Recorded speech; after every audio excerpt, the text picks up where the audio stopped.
Pernahkah kalian membayangkan sebuah bangsa yang baru saja diselamatkan dari perbudakan paling kejam, melihat lautan terbelah secara ajaib di depan mata mereka, tapi hanya dalam waktu singkat mereka kembali menyembah berhala? Bagaimana mungkin mukjizat sebesar itu dilupakan begitu saja? Jawabannya ada pada satu nama, Samiri. Dia bukan Firaun yang punya ribuan pasukan.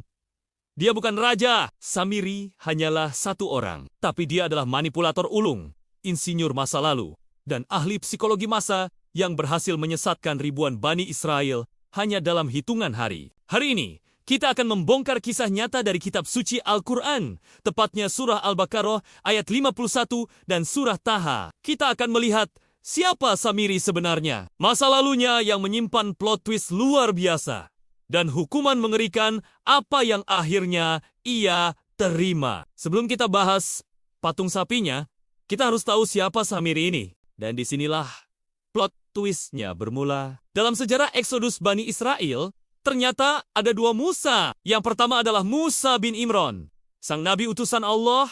Dan yang kedua, menurut banyak riwayat ahli tafsir, nama asli Samiri adalah Musa bin Jafar. Ketika Firaun memerintahkan pembunuhan massal bayi laki-laki Bani Israel, ibu Samiri sangat ketakutan. Ia menyembunyikan bayi Samiri di dalam sebuah gua agar tidak dibunuh tentara Firaun. Di tengah kesendirian bayi itu, riwayat menyebutkan Allah mengutus malaikat Jibril untuk merawat dan menyuapinya hingga ia bertahan hidup. Karena dirawat oleh Jibril sejak kecil, mata Samiri sudah terbiasa melihat wujud malaikat. Coba bayangkan ironi yang merinding ini.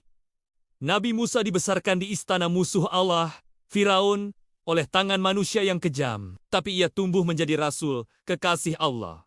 Sebaliknya, Musa As-Samiri diselamatkan dan dibesarkan oleh pemimpin para malaikat Jibril. Tapi kelak, ia tumbuh menjadi salah satu penyesat terbesar dalam sejarah umat manusia. Lalu, bagaimana Samiri bisa mengelabui puluhan ribu orang? Awalnya, Nabi Musa dijanjikan 30 malam untuk menerima wahyu di Gunung Sinai, yang kemudian digenapkan menjadi 40 malam. Nah, 10 malam tambahan inilah titik kritisnya. Bani Israel panik. Pemimpin mereka tidak kunjung kembali. Di saat masa sedang gelisah dan krisis kepercayaan inilah Samiri beraksi. Dia meminta Bani Israel mengumpulkan perhiasan emas mereka. Disinilah letak kejeniusan jahat Samiri. Al-Quran mencatat ia membuat patung anak sapi yang bertubuh dan bisa bersuara melenguh. Samiri mendesain rongga di dalam patung emas itu, sehingga ketika angin gurun bertiup, terciptalah efek akustik yang menyerupai suara sapi.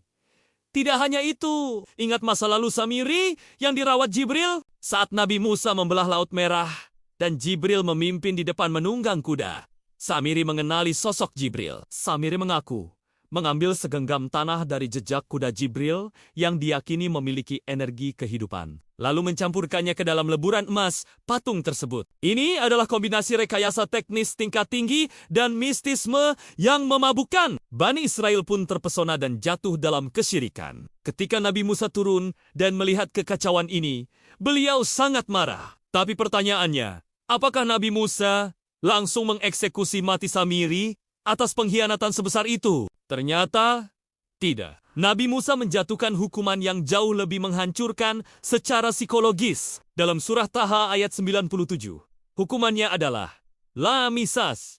Jangan sentuh aku. Samiri dikutuk seumur hidupnya untuk tidak bisa menyentuh dan disentuh siapapun. Ia diasingkan dari peradaban. Bagi seseorang yang haus perhatian, haus kekuasaan, dan bangga dipuja oleh ribuan orang, ini adalah siksaan terberat. Allah merampas satu-satunya hal yang paling ia inginkan.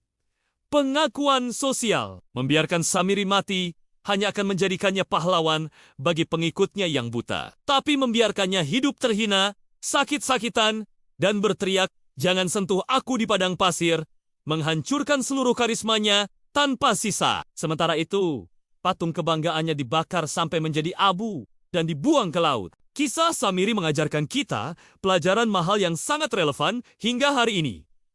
Pertama, privilege atau latar belakang sehebat apapun tidak menjamin keselamatan jika hati sudah dikuasai kesombongan.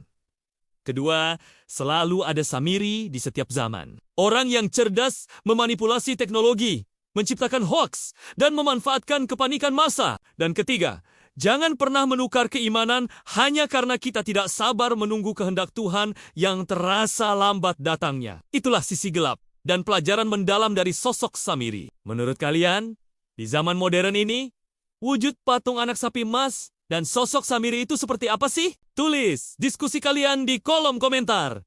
Ya, jangan lupa like, share, dan subscribe untuk pembahasan sejarah dan tafsir menarik lainnya. Terima kasih sudah menonton, dan sampai jumpa di video berikutnya.